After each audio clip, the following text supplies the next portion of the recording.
Basically, all you're gonna do is hit the ignition on 2 times. 1, 2. That's it. It's gonna prompt the screen that you're gonna have to reset the oil level. Okay. You're gonna go straight into setup here. This button here. You're gonna press this here at the top left. You're gonna go into cluster. You're gonna touch service interval here. Now you're gonna see this. It's gonna prompt this here. Okay. All you have to do is press the reset button here. Do you want to reset? Yes. And that's pretty much it.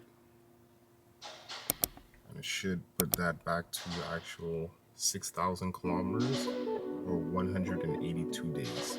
Okay, that's it.